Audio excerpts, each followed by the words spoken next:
البدع والأهواء، أهل البدع العقائدية وأهل البدع السياسية. نقول بيننا وبينكم السلف، بيننا وبينكم الكتب، كان فيقول البدع بيننا وبينكم. Bismillahirrahmanirrahim. Qala al-Imam an-Nawawi rahimahullahu taala, bab yang baru ya. Al-babu sadisu was-sab'un, bab yang ke-76. Bab ihtimalil adza. Ini kan memang iya baru ya. Yaitu memikul gangguan, bersabar dalam memikul gangguan. Qala Allah Ta'ala wal kadhiminal ghaidha wal afina 'anil nas wallahu yuhibbul muhsinin. Mereka orang-orang yang dipuji Allah dan dimasukkan ke dalam surga, di antara karakternya adalah mereka adalah orang-orang yang menahan amarah, dan juga mereka adalah orang-orang yang memberikan maaf kepada orang lain, dan Allah mencintai orang-orang yang berbuat kebajikan. Ayat ini diulang, telah pernah kita lewati di dalam bab-bab yang lain, tapi diulang karena sangat penting di sini. Baik. Allah Ta'ala dalam ayat ini tidak menggunakan kalimat apa? Wal kadhimina as-sakhat misalkan, menahan kemarahan biasa, tapi ghaid ini kemarahan yang betul-betul membawa gejolak yang berat. Baik. Ternyata orang ini mampu, walaupun kemarahannya amat sangat, dia mampu menahan amarahnya, tidak sampai melampiaskan, membuat kerusakan. Baik. Maka ini menunjukkan kekuatan jiwa dia.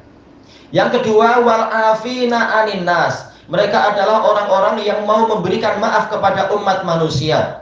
Dijelaskan oleh Al-Imam At-Tabari rahimahullah di dalam tafsir ayat ini, yaitu mereka menghapus kesalahan orang-orang terhadap diri mereka sendiri dan tidak menimpakan hukuman. Baik. Kemudian Allah Ta'ala menutup dengan kabar gembira, wallahu yuhibbul muhsinin, dan Allah mencintai orang-orang yang berbuat ihsan. Berarti orang yang melakukan amalan-amalan tadi ini termasuk dari kaum muhsinin, orang yang berbuat kebajikan. Kenapa? Karena mampu menahan amarah, tidak sampai merusak barang atau merusak diri sendiri atau sampai zalim di dalam menimpakan hukuman. Dia mampu menahan amarah. Ini bagian dari ihsan. Dan yang kedua adalah bahkan dia menghapus kesalahan orang tersebut, menganggap orang itu tidak bersalah pada saya dan tidak menimpakan hukuman. Maka ini juga ihsan, ini adalah kebaikan. Ternyata hasilnya adalah Allah mencintai orang tersebut. Kenapa Allah Ta'ala mencintai dia? Karena dia berbuat ihsan. Sebagaimana kaidah ini ma'ruf, disebutkan oleh Imam As-Sa'di di dalam qawaid tafsir beliau, dan juga disebutkan oleh Syekhul Islam bahkan sebelum itu di dalam Iqtidah Shirathul Mustaqim, bahwasanya sebuah khabar yang dikaitkan dengan isim mustaq, maka isim mustaq itu adalah sebagai illah, sebagai alasan dari khabar tersebut. Ini ma'ruf di dalam pembahasan apa? Ilmu tafsir dan ilmu usul fikih. Isim mustaqnya mana? Ini al-muhsin, isim fa'il, dia mustaq, pecahan dari masdar apa? Ihsan. Berarti apa? Sifatul ihsan inilah yang menyebabkan orang tersebut dicintai oleh Allah. Nah, dari sini kita tahu ayat ini bersifat umum. Walaupun asalnya terkait dengan menahan amarah, terkait dengan memberikan maaf, tetapi tatkala Allah tidak mengatakan wallahu yuhibbuhum, Allah cinta pada mereka, tapi mengatakan wallahu yuhibbul muhsinin, Allah mencintai orang-orang yang berbuat ihsan. Berarti apa? Semua orang yang berbuat ihsan masuk di sini. Baik itu menahan amarah, ataupun memberikan maaf, ataupun bersedekah, ataupun menolong orang yang sedang di dalam kesulitan di jalan misalkan, atau membantu orang yang menggali sumur, atau membantu orang yang membangun rumah. Semuanya masuk di sini, masuk di dalam ihsan. Ihsan kepada para makhluk. Demikian pula ini masuk kepada ihsan kepada Allah, yaitu beribadah kepada Allah seakan-akan kita melihat Allah. Kalaupun tidak mampu, maka kita beribadah kepada Allah seakan-akan, yaitu dalam keadaan kita merasa kita dilihat oleh Allah. Berarti memang ini bersifat umum, makanya ada al di sini, al-muhsinin, istighraqiyah. Semua jenis ihsan masuk di sini karena ayatnya ditutup dengan pola keumuman. Dan ayat ini juga menunjukkan Allah Ta'ala punya sifat cinta. Kalau Allah sampai sudah Kalau sampai Allah mencintai seseorang, apa hasilnya? Semua kebaikan akan dia dapatkan. Sebagaimana dalam hadis qudsi yang diriwayatkan oleh Imam Bukhari dari Abi Hurairah radhiyallahu an, Allah Ta'ala berfirman, apa itu? Fa idza ahbabtuhu kuntu sam'ahul ladzi yasma'u bih. Apabila aku sudah cinta pada dia, aku akan menjadi pendengaran dia yang dengan itu dia mendengar, wa basarahul ladzi yubsiru bih, penglihatan dia yang dengan itu dia melihat, wa yadahul lati yabtishu biha, tangan dia yang dengan itu dia menggenggam, wa rijlahul lati yamshi biha, dan menjadi kaki dia yang dengan itu dia melangkah, dia berjalan. Maksudnya apa? Seluruh anggota badan dia diberi taufik agar menjadi baik. Wa la in sa'alani la u'tiyanna, sungguh apabila dia meminta sesuatu pasti aku akan berikan kepada dia. Wa la in ista'adzani la u'idzanna, pasti apabila dia meminta perlindungan kepadaku aku akan melindungi dia. Inilah hasil kalau Allah mencintai seseorang. Baik. Seandainya Allah mengatakan pahala orang tadi adalah 10 kali lipat, ini pun sudah sangat bagus. Setiap pahala pasti lebih baik daripada dunia seisinya. Tapi ternyata di sini pahalanya adalah Allah cinta pada dia, maka ini umum. Betul-betul segala kebaikan akan dia dapatkan di dunia dan di akhirat. Baik, ini sudah pernah kita lewati, maka tak perlu mentafsirkan dengan panjang. Wa qala ta'ala wa laman sabara wa ghafara inna dzalika lamin azmil umur.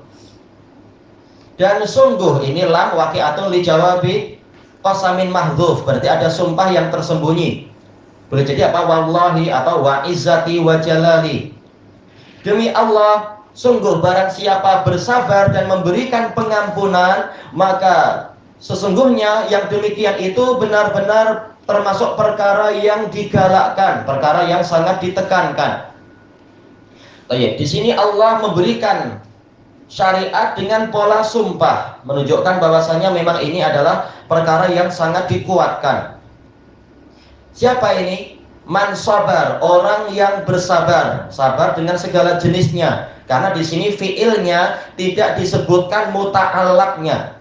Sabar ala madza atau sabar an madza, kita tahu muta'allaq dari kesabaran itu ada 3, yaitu apa? As-sabru ala ta'atillah, was-sabru ala aqdarillah, was-sabru an maharimillah. Sabar di dalam menaati Allah, sabar di dalam memikul takdir-takdir Allah, dan sabar dalam menjauhi maksiat-maksiat kepada Allah. Berarti tatkala muta'allaqnya di sini dihapus, dia bersifat umum. Sabarnya di sini bersifat umum. Walaupun yang masuk kepada makna ini pertama kali adalah sabar kepada takdir Allah. Buktinya apa? Lafaz setelahnya mengisyaratkan ke situ. Wal ghafara, memberikan pengampunan kepada orang-orang yang mendolimi dirinya. Berarti apa? Kalau kita sampai diganggu orang lain, kita bersabar, ini sabar dalam masalah apa? Mengalami takdir. Takdir, tahu apa? Ada orang yang memukul kita atau membuli kita atau apa misalkan. Baik, maka sabar tadi bersifat umum, tapi yang ditekankan di sini adalah sabar di dalam menghadapi gangguan orang lain, musibah. Wal ghafar, dan dia memberikan pengampunan, yaitu memaafkan kesalahan orang lain dan tidak menimpakan hukuman pada dia. Barang siapa mampu menjalankan 2 perkara ini, dan ini menunjukkan apa? Amalan itu terbagi 2, amalan batin dan amalan zahir. Amalan batin yang mana? Ini sabar, ini kesabaran jiwa. Ghafar ini amalan zahir. Zahirnya memang apa? Dia tidak membalas dan seterusnya itu. Bahkan apa? Mau memberikan pengampunan. Jawaban dari sumpah tadi apa? Anna dzalika min azmil umur. Bahwasanya yang demikian itu bagusnya bukan jawaban sumpah, tetapi apa? Yaitu khobar dari man. Orang yang melakukan ini, maka sesungguhnya amalan-amalan tadi benar-benar termasuk perkara yang sangat ditekankan. Min azmil umur, kata para mufassirin, yaitu azimah, perkara yang Allah wajibkan. Baik. Walaupun ayat ini tidak berdiri sendiri, masalah kesabaran memang wajib, sebagaimana yang dirojihkan oleh Syekhul Islam di dalam kitab beliau Tuhfatul Iraqiyah, kesabaran terhadap musibah itu wajib. Kesabaran terhadap yang lain-lain juga wajib. Adapun untuk memberikan maaf, ini diberi pilihan sebagaimana dalil-dalil yang telah kita lewati. Sebagaimana bahkan di dalam ayat-ayat yang sebelumnya. Yang Allah Ta'ala berfirman, wa jaza'u sayyi'atin sayyi'atum misluha. Balasan keburukan adalah keburukan yang semisal dengan itu. Jadi apa? Memaafkan itu tidak wajib. Tetapi apa? Dia boleh memilih apakah membalas yang setara, itu adalah halal, boleh. Berarti apa? Dia sudah menyelesaikan urusan di dunia, tak ada lagi pahala. Pahala terkena musibah tadi itu. Faman afa wa aslaha fa ajruhu 'ala Allah. Walaupun yang tadi boleh, tapi Allah mengatakan barang siapa mau memberikan maaf dan membuat perbaikan, maka pahalanya ditanggung oleh Allah. Kata para mufassirin ketika menjelaskan ayat Asyura yang sebelumnya itu, kalau pahalanya itu ditanggung oleh Allah, berarti pahalanya tidak dibatasi hanya 10, 100 atau 700, tapi bahkan lebih dari itu.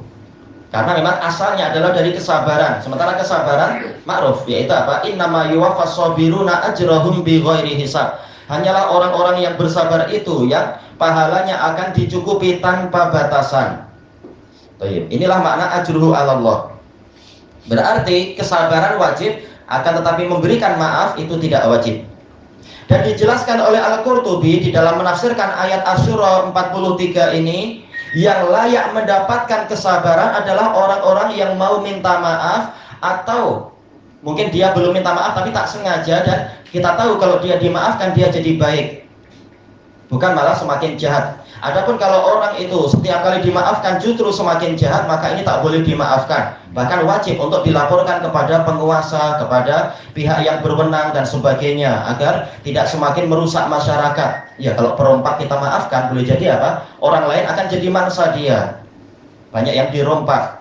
Demikian pula kalau pembunuh tidak dihukum mati, padahal kita tahu karakter dia memang suka membunuh, jadi hobi dia. Kalau tidak dihukum mati, mungkin orang berikutnya akan jadi mangsa dibunuh. Demikian pula perogol, demikian pula yang lain-lain. Kalau kita ikut dakwahnya apa itu kelompok hak asasi manusia, oh dia punya hak. Dia punya hak, orang lain juga punya hak untuk tidak disakiti, diganggu, dirogol, dirompak dan seterusnya. Maka ada orang yang layak dimaafkan, ada orang yang tidak layak dimaafkan. Makanya Imam Ibnu Utsaimin di dalam Syarah Riyadhus Shalihin mengatakan seseorang layak dimaafkan apabila kita tahu dia itu bertobat, dia menyesal, dia kemarin memang khilaf saja atau tersilap. Tapi kalau dia semakin dimaafkan justru semakin merusak orang lain, maka dia tidak boleh dimaafkan. Ilahuna wallahu a'lam.